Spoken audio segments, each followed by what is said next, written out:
physical harm. Then you have, yes, offences against the person, GBH, assaults, and all of that.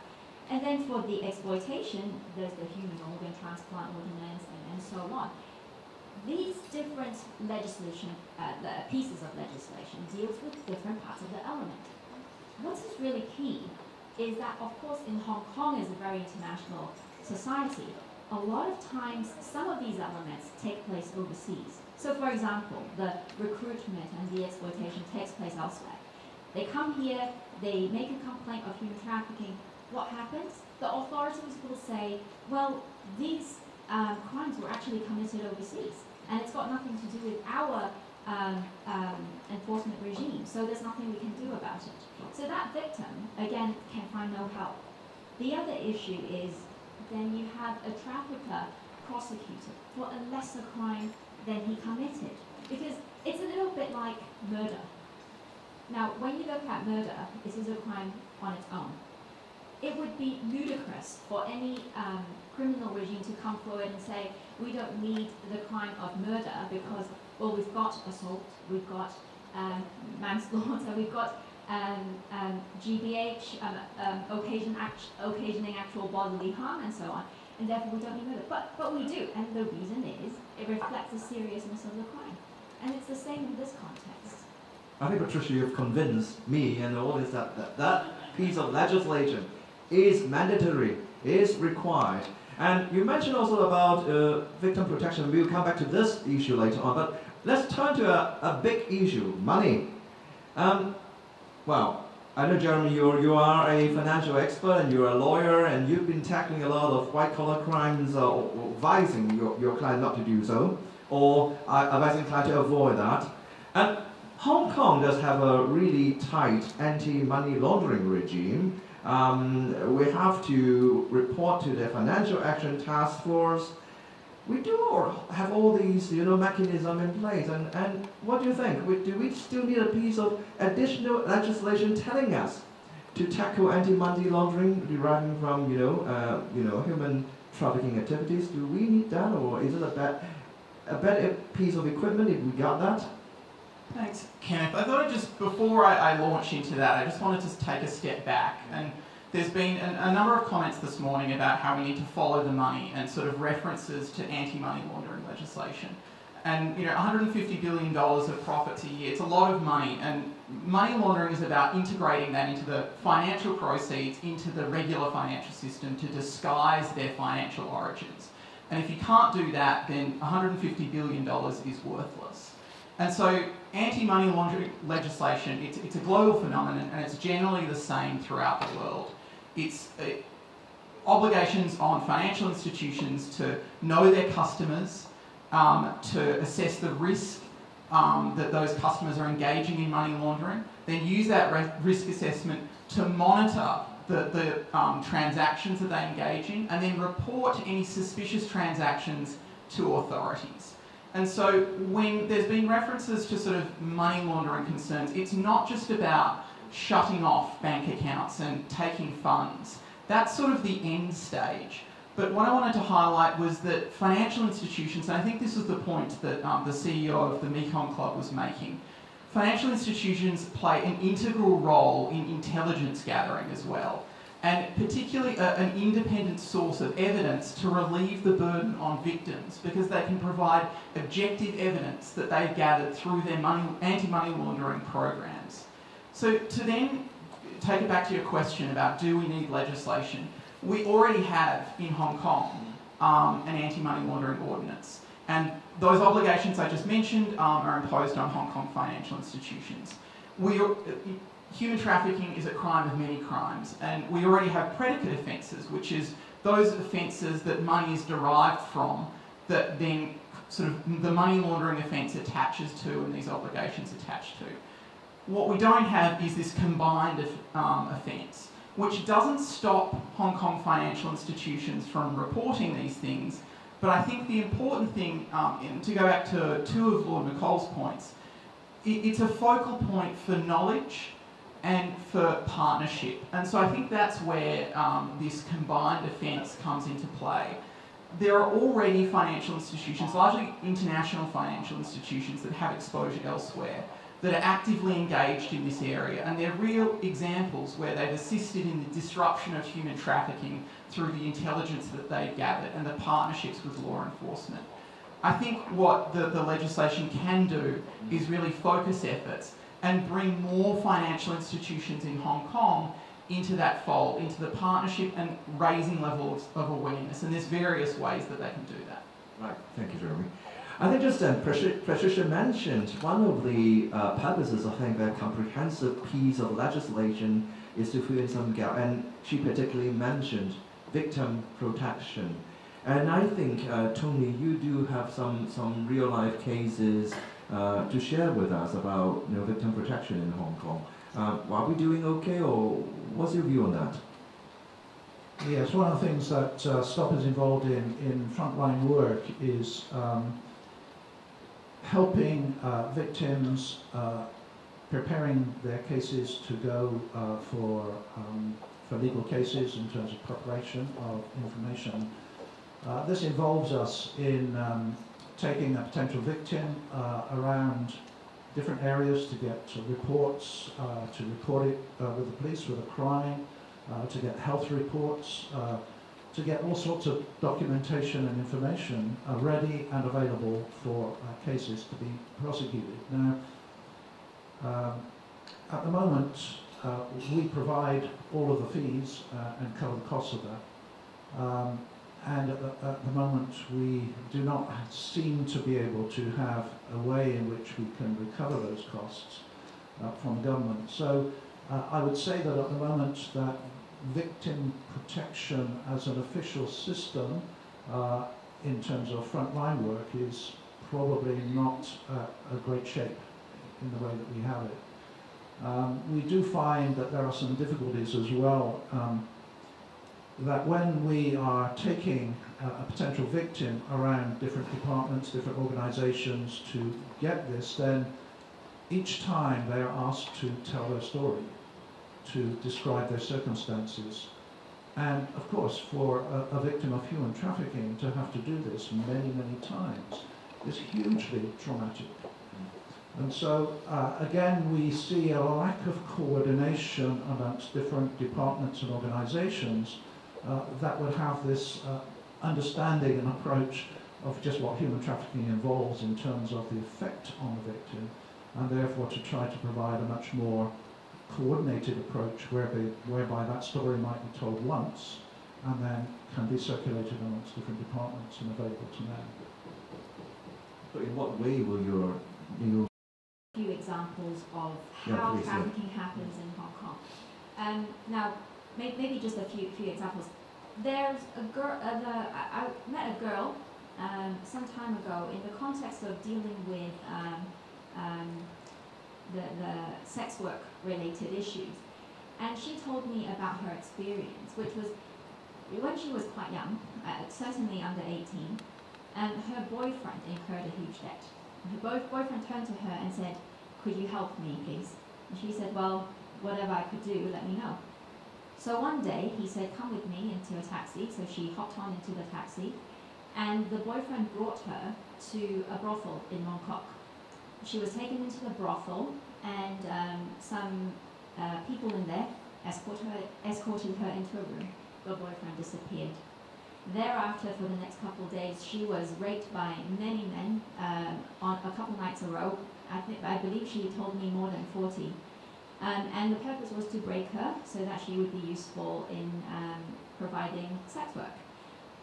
So she wasn't able to escape, actually, but I think it was on the third night, she managed to tell one of the customers about her experience, and the customer felt sorry for her. So he gave her $100, 100 Hong Kong dollars, and she was able to flee from the room out through the window. And she ran along the street in Kwok to a police station. She got in, told them about what had happened to her. They took a report and let her back out onto the streets. Of course, the gang of people who were treating her or taking care of her was able to get her back to the brothel immediately. And she was trapped in that trade for a couple more years. It was only after, I believe it was around 7 years, that she partnered with a pimp who I think they probably fell in love with each other, but they decided to go and make money themselves. She couldn't do it any other way, so she continued doing that in the sex field. Another quick example would be, actually I think it was last year, the police actually held a press conference talking about how they busted a couple of marijuana plants in Hong Kong. And they talked about arresting about 10 Vietnamese men. And this was something that happens in the UK as well. It's the same trend. The Vietnamese men were brought to Hong Kong. They were told that they had to work in the plant, and they weren't able to leave. Money was sent directly back home, and their passports were kept by the employers. All this account made it quite clear that it was a situation of trafficking. But what did the police say? They said that they were going to prosecute all of these men for breaching immigration offences. So there's definitely shortcomings in the law. So quickly on how we tackle that, just those couple examples. There should be a defence in the criminal system for victims of trafficking. So when they're prosecuted for these types of crimes, they could come and say, well, hang on, what happened was actually that I was forced to do this, to cut it short. And that would be actually accepted as a defense in the courts. Another way to look at it is that because there would be a coordinated approach, some of these victims don't need to go through immigration and police and the Labour Department to explain all of what happened to them. They could actually go to one place, explain the story, and then there would be a collaborative effort to process or investigate the crime. The other thing is, for example, in the case of the sex trade victim, she would be able to mention this to the authorities, and the authorities would actually be able to arrest the perpetrators on the crime of human trafficking, not just abduction or maybe kidnapping or some other lesser crime, which does not properly reflect the seriousness of what happened to her. Cheung, now, if there were no comprehensive legislation, what are the administrative measures you would like the government to put together to help the victims? Because we understand that it is a very traumatic experience for the victim to repeat his or her story again and again, and they need to go to different departments to make the complaint. What type of administrative measures would you see putting in place? Yes, this is, of course, I think that Patricia has already outlined just some of the procedures that we would expect to see. I think this all boils down to really an appreciation of the crime that is involved in human trafficking, and an appreciation on the part of those who are involved in administering, who come in contact with people who are potential victims, of understanding the circumstances in which they have been through. So this requires, in my view, a much, not just a training in terms of signs of trafficking, but also an understanding of just how this affects people, the human psyche, to really process some of those things and to be able to be rehabilitated so that they can take a place in society again. And this is so important to appreciate that, you know, one of my good friends once said to me, it's one thing to take the girls out of trafficking, but it's another thing to take trafficking out of the girls. And so there is this this residual effect which affects a victim who immediately they are faced with the problem and the issue of having to describe and talk about the issues that they face, is that it puts them into a position of shock, it puts them into a position of shame, and it's very difficult to get a good outcome in terms of a conversation that will, or an information that will lead to people being able to use that information well. So I would like to see those sorts of protective measures being set up through all of the government departments or departments that are involved in dealing with and in contact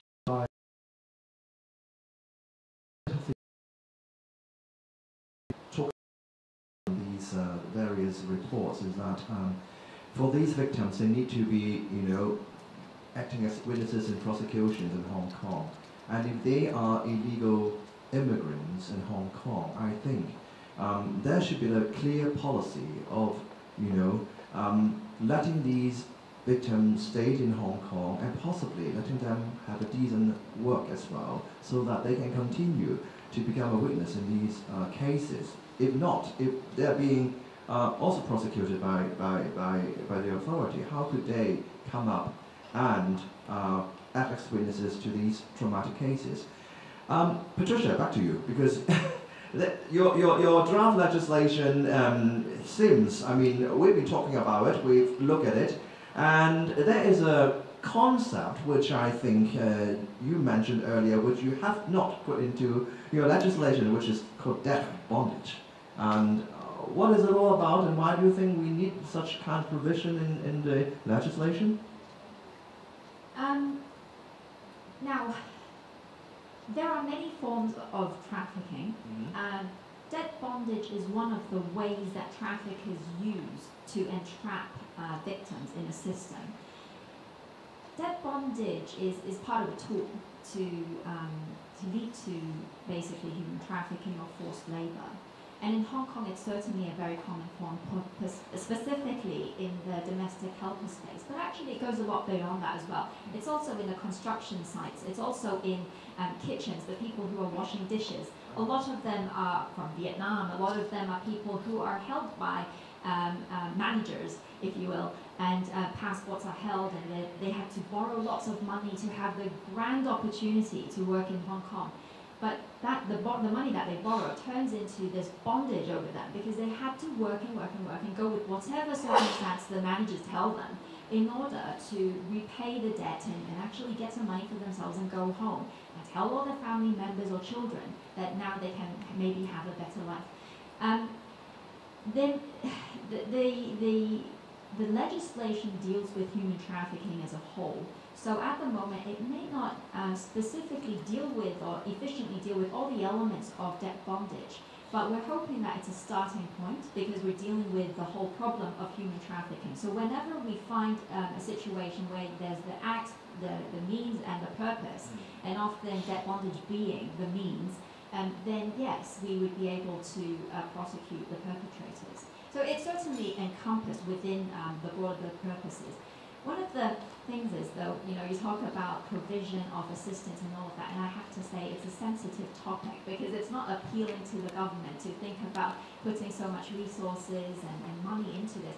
But the bill actually provides a lot of powers that we've met. Like, frontline officers have told us, we want more powers, can you please move on quickly? Like, for example? For example, we've presented lots of cases of trafficked victims to the police, and they've said, look, I can't believe what happened to this person. I feel really bad. I couldn't believe this would happen in Hong Kong. But there's nothing we can do. So, well, the bill would provide them with more investigation powers.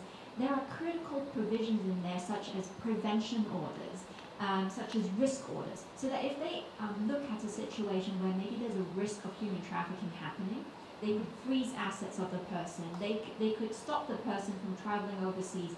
There are lots of powers that I am sure the police would love to exercise and need desperately for them to deal with these type of situations. At the moment, because of the limited broken pieces of legislation in the regime, they don't have efficient ways to deal with those types of situations. Now, I think when we talk about, these orders, like prevention orders and risk orders, I think other aspects of the human rights would probably kick in, because we are, honestly, as legislator, we are quite skeptical about giving too much power to the police, unless it is justifiable. And it is a very sensitive topic as well, and when we discuss the issue at the security panel of the legislature. And it's always a case, of course, you want to cure a sin or a crime, and you are giving a lot of power to the regulator. How would you strike a balance in that aspect? Are you just giving them blank powers, or are there any, restraints on them? And I see that there's also a provision for a commission to be set up? Is the commissioner acting in such a role, or what is the function of the commission? Okay, I'm not a politician, so not an expert in many of the things, but one of the beautiful things about the situation we're in Hong Kong right now, which I'm sure applies to the financial sector as well, is that we are so behind in our legislation, which, by the way, the only other countries in the region or other governments in the region that doesn't have legislation targeting human trafficking and forced labor would be North Korea, the Maldives, and I left out one other one. But certainly we don't like to be among those. But the benefit is there are so many pieces of legislation we can borrow from. And these types of debates you're talking about, the sensitivities of balancing powers, etc., these debates have already taken place in other governments. So we have the benefit of looking at how they managed to balance these powers. These debates are happening in Australia at the moment. And so, there's a lot we can simply borrow from and learn from their expertise. And back to the financial lawyer. Do you think the compliance officers and those people working in business generally has a good training and feel of identifying money from human trafficking in this space and in Hong Kong generally? And what do you think? Do we need to gear up training, and do we need to give them more guidance on that? I'll answer that by saying I don't think I can generalise about what the level of training is. I think there's a spectrum of levels of awareness within financial institutions, but I do think that's incredibly important. And I think it's incredibly important not just from the perspective of compliance officers. So I'll start with compliance officers. I think I mentioned before creating actionable intelligence out of financial institutions. And so part of that is working with NGOs to get intelligence from how things work on the ground. And so that's so that they can screen their customers to understand who their customers are and what risks there are. So for instance, adverse media checks. But possibly even more importantly is typologies. And so in anti-money laundering, so much of it is about understanding what certain criminal activities look like from a financial perspective. And the debt bondage example is probably a great one, because that will show up in accounts in a particular way. And so, for instance, the Financial Crimes Enforcement Network in the US and a similar body in Canada issued guidance to the market several years ago, and one of the typologies was around debt bondage and what that might look like, or what a bank might see from accounts. So training in that respect and embedding in the systems, but it's more organisation-wide training. So there was a lot of discussion today about training police officers and so on, but people in bank branches, if someone walks in, there are certain signs, and again, this is guidance from FinCEN, there are signs that the individual that is going into the bank, that they can trigger and think this is a potential sign that this customer is involved in human trafficking. And so in anti-money laundering, it's not just the compliance officer that is, they're the ones that, the anti-money laundering officer, they're the ones that run the program, but they're sort of a receiver of intelligence from throughout the organisation.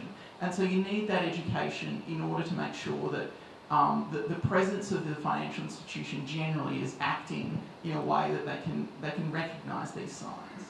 Well, I think the training will need to go to the service providers, well, lawyers, accountants, trustees who are dealing with money in, money out every day. But turning to another, aspect, I would like to continue about, discussion of NGOs. What do you want the government to do in relation to helping the NGOs better doing your work, giving more resources? What actual concrete action do you want the Hong Kong government to do?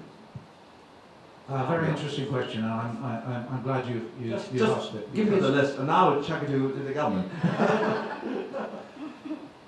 You see, civil society is not just looking to government to get a better set of laws, but it's really asking the government to sign up, to join the rest of the world, to fight, to end trafficking. That's what civil society is looking for. It is not sufficient just to analyse the type, number of problems we've seen so far and and maybe just try to say, well, we've got it covered in those laws. We need to be saying together, how can we unearth the problems that we can't yet see, but which reason tells us must exist under the surface. So I think that it's not just a matter of laws, it's a matter of approach. And the reason I mentioned before about the Commissioner is that so far there has been quite a little separation between the government actions and civil society. And we would like to see that gap close. And I believe that the employment or the appointment of a commissioner would be a great help in drawing those two together and enhancing the ability, the resources, the knowledge and the capabilities of NGOs to work with government, and for government to be able to partner, or for us to be able to partner together with government to actually put an end to this. So I think that it is a mindset that we have to determine that this is a crime that needs to be ended, that, you know, that this is slavery. And really, unless we can get that type of approach, then it becomes quite a difficult process to work through. So that's really what we're looking for. Okay, thank you, Johnny. Now, we've learned about the new law, we've learned about how NGOs operate in this fight, and we've learned about anti-money laundering. And Patricia, do you have any more things to add in terms of your new legislation you want to tell the audience? If not, then I'll open the question time to the floor then. If I could just very quickly mention one yes. thing. I'm a Hong Kong girl. I grew up in Hong Kong. I did study in London, and it's completely mad. It's madness to me that this is happening today. 14 years ago, I was writing a paper in university about the shortcomings of the international legal regime in addressing the problem of human trafficking, and at that point, I went mental, because it was the first time I encountered the problem of human trafficking. I started looking into stories that people were facing, and the one picture gripped me, I could not ever let go of, because I was reading so much about the things that happen to victims. And I was reading in particular about this one scenario where a 4-year-old boy was trafficked to a nightclub in Bangkok, and the 4-year-old boy was required to pole dance every single night. And that floored me. I mean, to imagine how that boy would ever understand what life is, to ever understand dignity. I couldn't think of any way. And it's something like that completely gripped me, that we have to understand that ultimately what we're hoping to do is to stop one more person from facing that type of situation. And whatever we do, and legislation's not going to solve the problem at all, that would be silly talk, but if it helps to start anything, to nudge us towards that, then we have to do it. Yeah, we need legislative solution, economic solution, and social solution. And now it's time for you to tell me what you think about, the possible solutions are. This gentleman?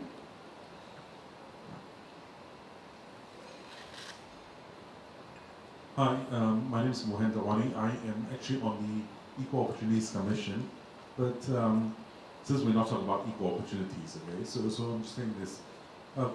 In Hong Kong, there's a website which lists like 2,000 prostitutes. Okay? These are people with the name, the location, the price. I think a lot of guys here knows what I'm talking about, okay? So basically, the government is turning blind. I mean, it's there. And most of these girls are actually controlled by syndicates. And it's all there. And apparently, I think this website has been to the court. And ultimately, it was decided, freedom of speech or whatever, that they could be allowed to continue. So, there are these things that are happening in Hong Kong. Yeah, the government is saying that, fine, we have all these laws. There's actually no enforcement of those laws. Even if you make a new law and there's no enforcement, it is wrong. And secondly, the police think in a particular way. So the police mix up who is the victim and who is the investigation. So for example, if you lose money So, for example, if my institute, which I also work in, lose money and is stolen, the victim is not my institute. The victim is the person who actually pays the money in.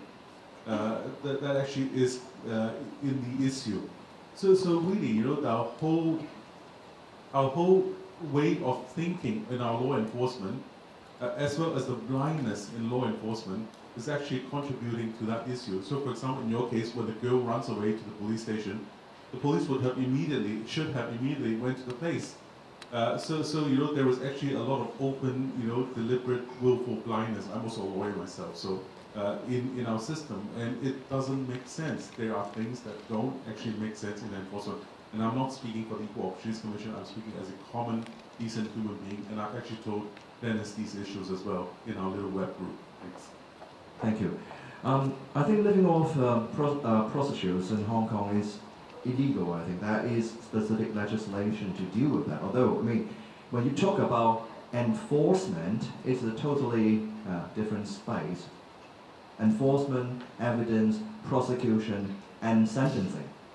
But we do have the piece of legislation, and of course, I can quote you some other example. I'm not speaking on behalf of the government, of course, but to my understanding, there are websites that have been shut down, people got prosecuted. But of course, day one, this website got shut down, the next day, a new website crops up under another name, but it's still the same syndicate. You can never wipe out, you know, these type of people without good enforcement, good legislation, and judicial system. And Tracy, you got a comment. Yeah, there's a similar issue with that, which is many will remember a couple of years ago there was the case of the murders of 2 sex workers in Wan Chai. During that time, I mean, obviously it drew international attention to it. Lots of reporters came to town. I met one reporter in particular who was very interested in how we have so many brothels, actually almost, or clubs in Wan Chai, operating in broad daylight, and there seems to be little regulation about that. And during that period, we looked into a lot of the visas of the girls working in the bars. And this is an area that I think we must look into. It's absolutely stunning that you've got 10 girls given visas by the immigration department every 3 months to work with for one bar, the Makiki Club, for example. Everybody knows what happens in that club. Why do they need 10 entertainment visas every 3 months? Do they have so many musicians? What's going on there? I mean, we know, why don't they know? So why are we issuing these visas knowing that actually these girls are very likely being exploited? And why are we not looking into it? Wow. Sorry, that's another question, but it's relating to the same issue. Okay. You've got the lady out there. Yes. First. Cynthia Tellius, Mission for Migrant Workers. About 9 to 10 years ago, the police had a media,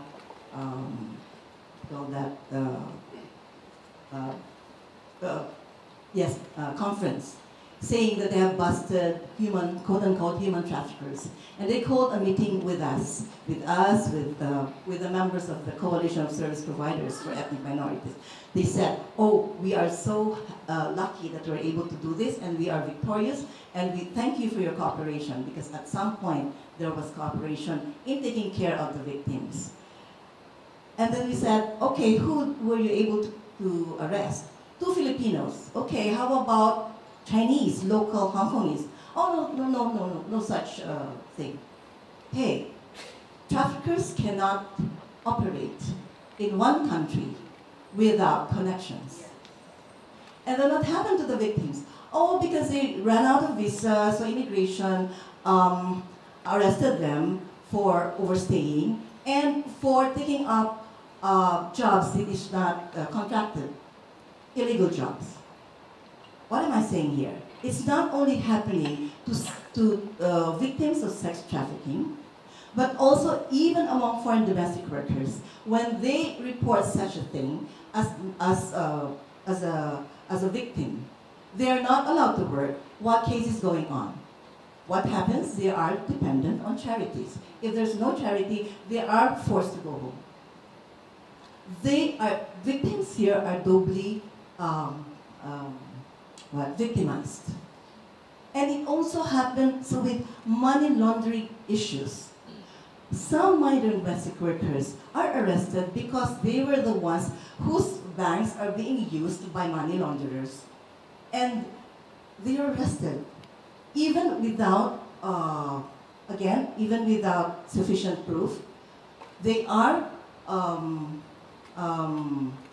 prosecuted because they did the actual act. Even for those foreign domestic workers who are complaining about excessive fees of agencies, recruitment agencies, placement agencies. This is a whole lot of modus operandi, starting from the country of origin, where they are made to borrow money from a money lending company. For example, in the Philippines, agency fee should be 0 for those who are leaving the country as household workers. But they are not, and ask anyone here nobody has not paid anything, because they use a money lending company, who is also connected in Hong Kong. And how does the Hong Kong government look at that? Again, this is a legal transaction. So what I'm saying here is that victims are victimized twice or many times over. So that legislation is very, very important. Thank you. Thank you. We'll take 2 more questions first, and then we can answer them in one go. This gentleman here. Yes, hi, I'm the Consul General of Canada, Jeff Nankerval. I have no expertise myself in this subject, but I have learned a few things about it in the past few days. And you were asking for what kind of experience or what kind of lessons have been learned, and I think for Canada I can say we have had experience similar to many of the countries who are represented here in learning that progress can be made on this issue. It's a very big issue in Canada, human trafficking, and it's one that we've taken very, very seriously at all levels of government. And we also have very active civil society organizations working in this area. Canada was one of the first countries to ratify the UN protocol on human trafficking, and it has been the guidance, the framework for our national legislation. Federal police in Canada set up a national coordinating committee in a coordinating center in 2005, and we've had an intergovernmental task force set up, led by the Public Safety Department, in 2012, and I think the lessons that we've learned and that we are sharing with partners really relate to, and this is not telling you something you don't know, it's about the political will, it's about the understanding the breadth of the effort that is needed. So it really starts with an attitude, projecting an attitude of protection of victims as being the #1 priority through everything that you're doing, so that you have to have training which needs to be developed, and we've already sharing this kind of experience with Hong Kong authorities, including others around the world. You need to have training for frontline staff, frontline workers in all these different areas: police, hospital, immigration officers, border control officers, airline staff, to be able to recognize the signs of victimization. And then you need to have a commitment to prosecute. And under our human trafficking, specific human trafficking laws, we have had 118 successful prosecutions since 2005, with sentences as high as 23 years, convictions of 23 years for persons convicted. And we have almost 300 cases that are currently before the courts, cases involving more than 500 victims. So you need that commitment of resources, and I think it all comes down to a recognition, as we've been hearing today, that if we think about our duty to help the most downtrodden, the most miserable people in our midst in society, really the victims of human trafficking meet that test. And so it's a big challenge. There's a lot more to do, but with our international partners, we're here to share our experience and to help to eliminate this scourge. Thank you, Consul General. We'll take 2 more questions, and then we'll have a comprehensive response. Please. So my name is Azan Marwa. rather boringly, I have a legal observation to make as a lawyer. We know the statistics of the number of women who are arrested for legally working as sex workers in Hong Kong. It's about 4,500 every year. That means there are at least 4,500 cases of women who are being trafficked into Hong Kong for purposes of sex exploitation. But how many of those cases result in prosecutions or investigations against the traffickers? Every single one of those women had a trafficker. But in less than 1% of the cases is there a charge of trafficking under Section 129 of the Crimes Ordinance. Why? We know the reason because police officers tell us the reason. When I ask the woman to give me evidence, to tell me who is her trafficker, she says, no, I'm not going to do that because she is being prosecuted for immigration offenses.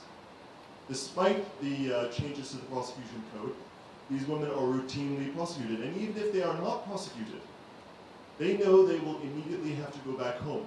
And who knows where they live except the traffickers. So they have every incentive to say nothing and every disincentive to cooperate.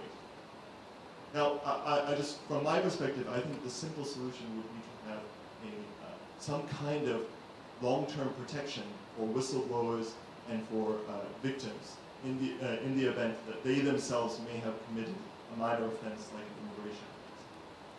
Thank you, Hassan. And this, we can only take one more question. Yes, sorry. Thank you. I'm from Pathfinders. We look after children born to migrant workers. I'd like to echo what Cynthia said and also what Azam just said in relation to potential solutions. I have 3 points to make. We've talked about voice and having a voice.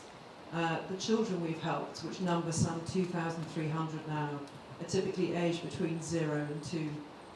In every sense of the word, they are entirely voiceless. Can we please remember that many of the trafficking victims we are dealing with are children. No one's mentioned them so far, and they need special help. They have very specific vulnerabilities. My second point is in relation to addressing or trying to fix some of the issues. We welcomed the announcement by the government that an inter- or cross-departmental task force was being launched between immigration and the police, and we had one case where we used the word trafficking in a document. The then very enthusiastic onslaught of phone calls we received from different government departments was tremendous. It was progress, but sheer chaos. They didn't know what to do. We couldn't release the data. The personal data privacy ordinance is very, very strict here. And with GDPR, it's not going to become any more loosely executed. So we need some access to information or protection of victims around disclosure of data and sharing of data specifically, please. And then my final point, again to do with voice, is that we are one of the organisations that has been challenged in relation to our Section 88 charitable status in Hong Kong for being perceived to be doing lobbying. What I'm doing now is a form of lobbying. I'm sure there are semantics wrapped around the definition of what charitable work is. From where I stand, we're nearly 10 years old. We've helped over 5,300 people. And if I wasn't speaking today, how do you tackle the AML issue? Sure, there were a couple of points, 3 very brief points. First, on the victims being sort of multiple victims in the sense that they're trafficked, but then they're used for the purposes of money laundering. That is very common. Often the victims of trafficking are also then used to launder the profits from that trafficking and other elements of the organised crime business that has trafficked them.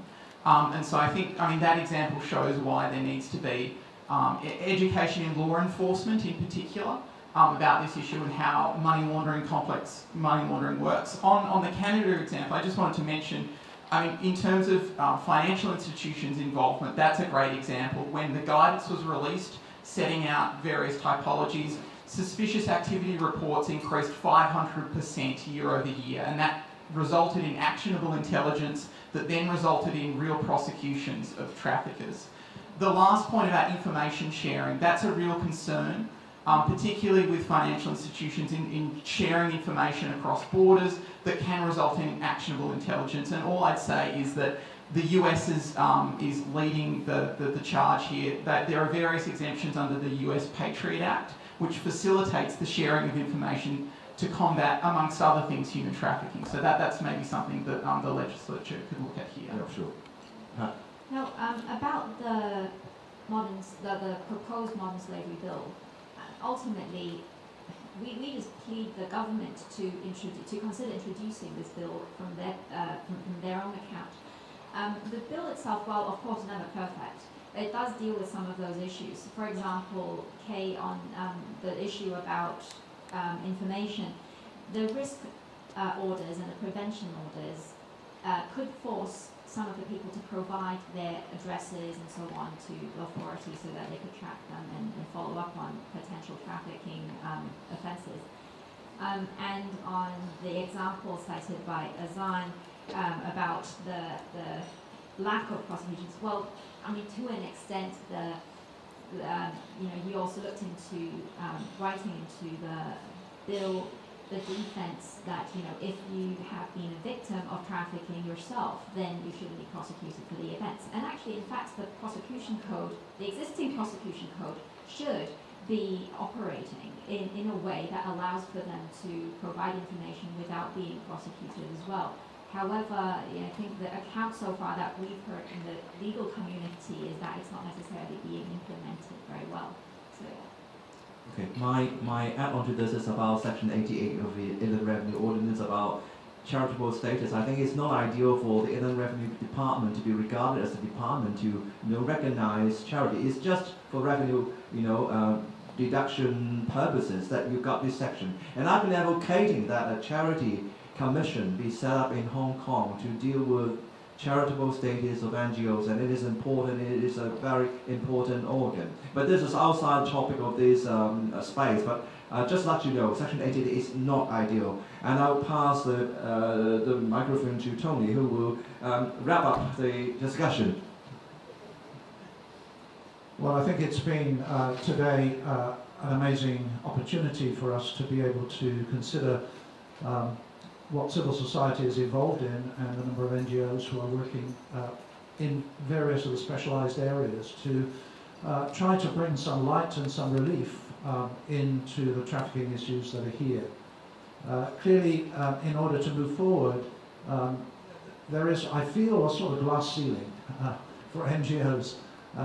And there needs to be some recognition and involvement, and we've heard the promises today from Matthew Cheung about involvement of civil society, and I look forward to being invited or as other NGOs here to roundtable discussions so that we can at least understand some of the measures that are being put in place, what are the other things that we can help with and be involved in, and that we can, together with government, just generate this will that slavery is something that we are committed together to end in Hong Kong. Thank you, Tony. Let's give a big round of applause to our panelists, Jeremy, Patricia, and Tony. Thank you very much for sharing your experience with us. Thank you. And before we go for lunch, I think Dennis would have something to say. Please.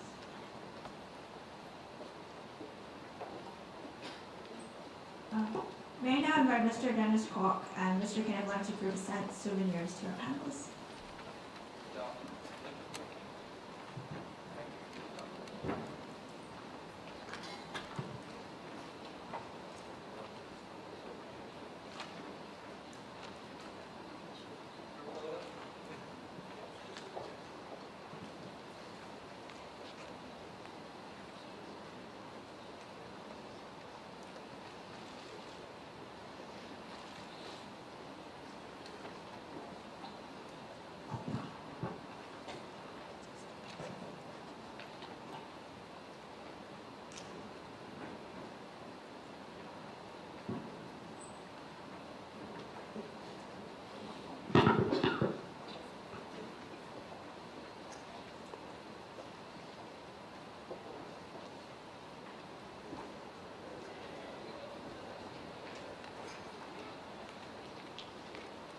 To conclude the conference, Mr. Dennis Kwok will now give his closing speech. Mr. Kwok, please. Well, so thank you so much for all of you for coming today. It's been an amazing experience putting this together, and to see the response from the community, from across sectors, from international friends who care about this issue. But this is just the beginning of a dialogue. Discussion is important, but we need to take action. I hope that after this conference today, that we will really think about what we can do to bring about real action to help end modern slavery and human trafficking regionally and globally.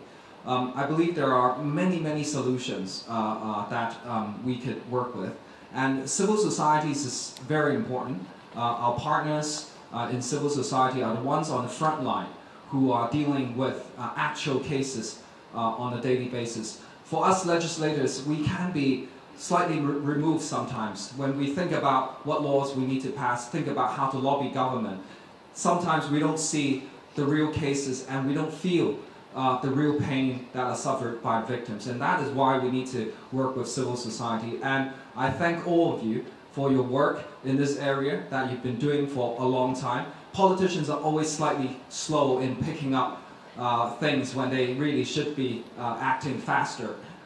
So I promise you we will continue to work on this issue, that we will be patient, but we also need to be proactive. So once again, thank you so much for coming, and we will continue to see each other in the days to come. Thank you very much. Bye-bye.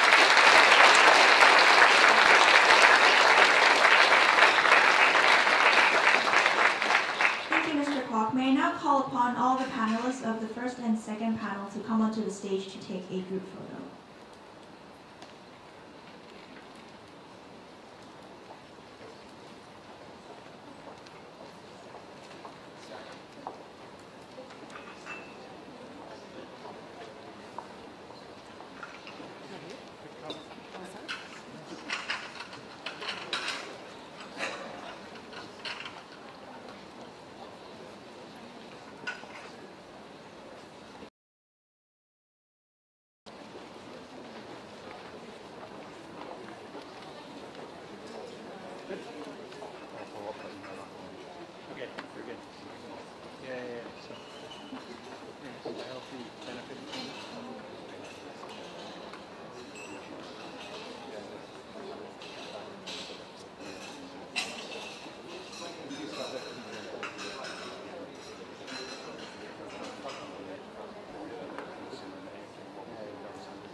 This marks the end of the conference. May I remind all the lawyers who wish to receive CPD points to remember to sign out when you leave and to hand in the questionnaire at the reception. Accountants can pick up their certificate of attendance at the reception to apply for CPD points. We also have some pamphlets at the side table if you wish to learn more about our sponsors and supporting organizations. Thank you again for coming, and it has been a pleasure hosting you all.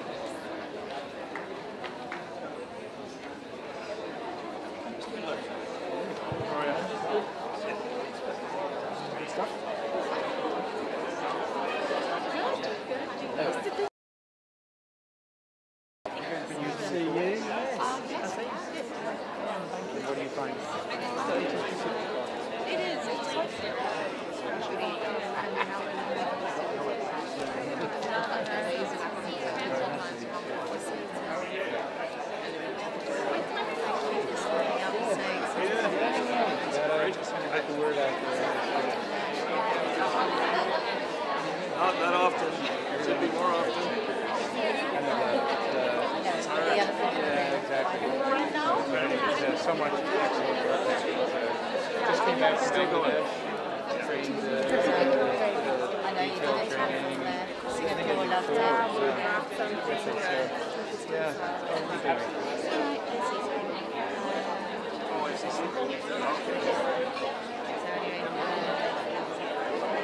Okay. Yeah, very good. We'll catch up. Take care.